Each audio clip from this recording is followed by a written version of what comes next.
watching the station covering all of the DMV. This is DC News Now.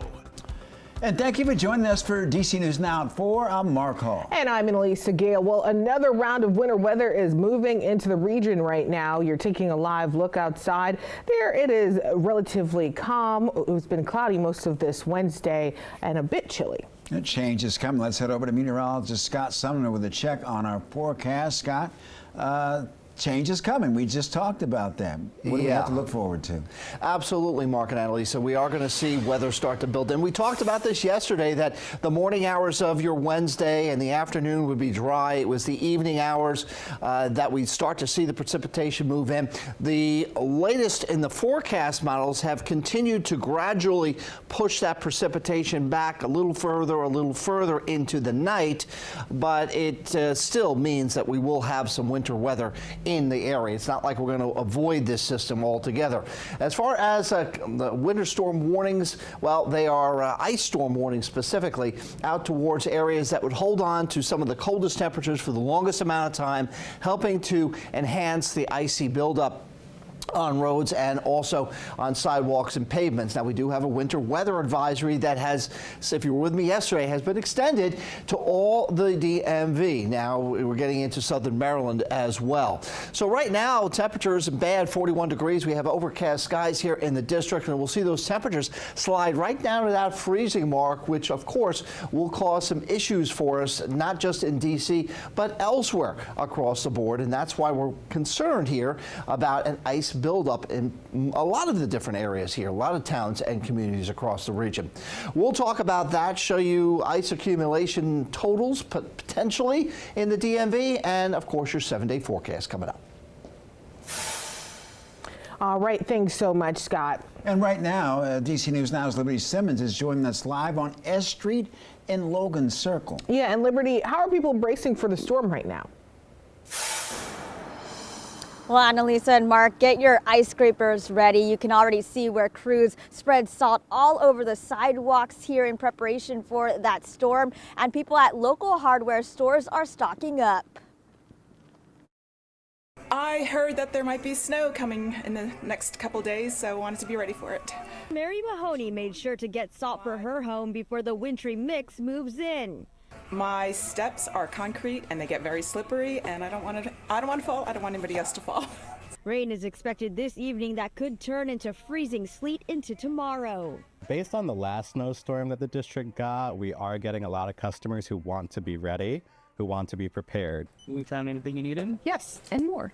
Jordan Adler with Logan Hardware says his store is adding more shipments of winter gear over the next couple of days. It's going to be really important to watch out for ice on the windshield, ice on the car, just to make sure that everyone's safe on the road.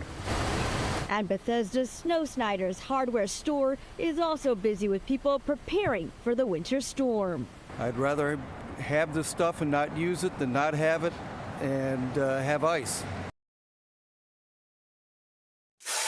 And back out here live, you can see the salt ready for the ice here. Now, the DC snow team also deployed more than 70 trucks to treat the roads.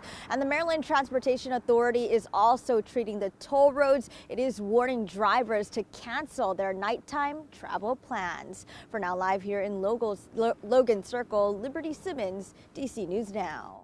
All right, Liberty, thank you. And remember, when we're not on air, you can keep track of the forecast by scanning the QR code on your screen. It'll take you directly to our weather page on dcnewsnow.com, or just go to dcnewsnow.com/weather. Well, happening today, demonstrators gathering in full force to denounce the early actions of the Trump administration. Organized protests played out at state capitals in Ohio, Texas, North Carolina, and beyond. They criticized everything from an immigration crackdown and rollback of transgender rights to the dismantling of government agencies. The protests were a result of the 50-51 movement, which stands for 50 protests, 50 states, one day. And here at home, the fallout continues after the Trump administration ordered federal aid workers off the job and out of the office. Yeah, today, supporters of the U.S. Agency for International Development rallying outside the U.S. Capitol, calling on lawmakers to do something. DC News Now's Marielle Carbone joining us live outside the agency headquarters in Northwest Washington. Yeah, Marielle, you were at the rally. What was the tone today? Well, there was certainly a feeling of fear and frustration. Supporters of the agency say that the work is life-saving and that it makes America safer. They also say that Trump, and more specifically Elon Musk, do not have the authority to dismantle the agency.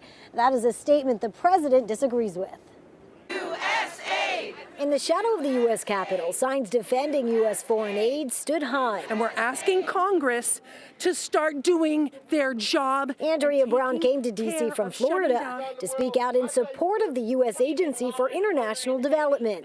U.S. aid is preventing diseases like Ebola from arriving here in America. So if you think U.S. aid should go away, you need to do your homework. Wednesday, hundreds of employees and supporters rallied at the Upper Senate Park. This is about taking back our country and doing it now. The agency, which provides humanitarian relief internationally, including aid to prevent starvation, health epidemics, and poverty, is a target of Elon Musk's DOGE initiative, or the Department of Government Efficiency. Workers have been barred from the D.C. office, funding frozen, and the agency's website currently states all USAID direct hire personnel will be placed on administrative leave globally. USAID is involved in programs that run counter to what we're trying to do in our national strategy. It's like a shame that people don't understand the value that an organization that USAID brings. Peter Vaz works as a contractor for the agency and says come Monday he'll be furloughed. His feeling today? Shock, horror, dismay.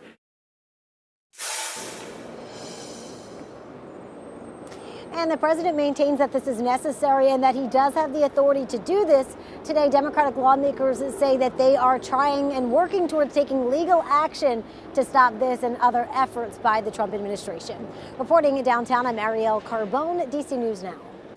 Marielle, thanks so much. And we're learning the Department of Education could be next on President Trump's chopping block. Many staffers have already been placed on leave as Trump eyes an executive order now to dismantle it. Yeah, he argues Washington has no business in education. He's an advocate of school choice, allowing parents to use public money to send their kids to private or religious-based schools. Linda McMahon, the president's nominee to lead the Education Department, supports the stance as well. Oh, Linda. I hope you do a great job and put yourself out of a job. I want her to put herself out of a job. It would take an act of Congress to completely eliminate the Department of Education, but the president could gut its major functions through an executive order. Meantime, the CIA reportedly offering buyouts now to employees. According to the Wall Street Journal, employees were told they could receive 8 months of pay and benefits if they leave their roles there. The Trump administration also offering buyouts to 2 million federal employees if they resigned by Friday. So far, about 20,000 employees, or 1% of the federal workforce, though, have accepted that offer. Some lawmakers have called the so-called buyouts illegal and have warned workers not to accept those offers. Well, new at 4 in the district, a D.C. man has been arrested for a deadly domestic shooting at an apartment in Navy Yard. D'Angelo Golston is charged with murder of Daryl Smith. The shooting happened yesterday afternoon in a building on 1st and L Street Southeast. Police say Smith died after being shot several times.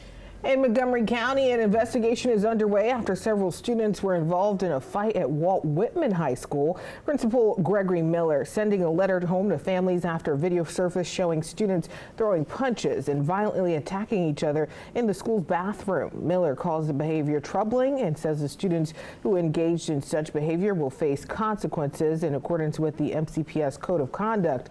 Students who were affected are also encouraged to see a guidance counselor. Well, students in D.C. could have a new cell phone restrictions as soon as this fall. The D.C. Board of Education meets tonight to discuss and vote on a proposal that would ban cell phones during the school day. If adopted, it would take effect in the 2025-2026 school year. The meeting starts at 5 p.m. and there won't be much room to attend in person, but the public is invited to share comments on and questions via live stream on the D.C. Board of Education's YouTube page. New this afternoon, the FAA now announcing new restrictions surrounding the airspace near Reagan National Airport after the deadly mid-air collision over the Potomac River a week ago. At DC News Now's Randy Bass joins us live with the latest on really the upcoming event to support the victims of the crash. Good afternoon, Randy. Yes, this new notice from the FAA says helicopter traffic is now restricted from operating over the Potomac River here near Reagan National Airport. Pilots we talked to today say this marks a major step forward in figuring out what went wrong here a week ago. Today, no helicopters in the sky over the Potomac River 1 week after that deadly mid-air collision involving a U.S. Army Black Hawk helicopter and an American Airlines jet, with salvage efforts still underway. The notice issued by the FAA around 10:30 Tuesday evening saying the mixing of helicopters and planes will not be allowed in the airspace near DCA through at least the end of March. Keith Mackey is a helicopter pilot and retired airline captain. He says he's flown into DCA about 1,000 times and says this is critical in preventing another tragedy.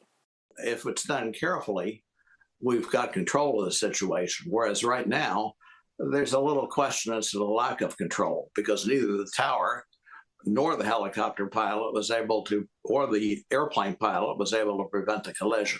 And in downtown D.C., efforts underway to help and remember victims of the crash, many of them members of the figure skating community. This has been something that's been very deeply felt.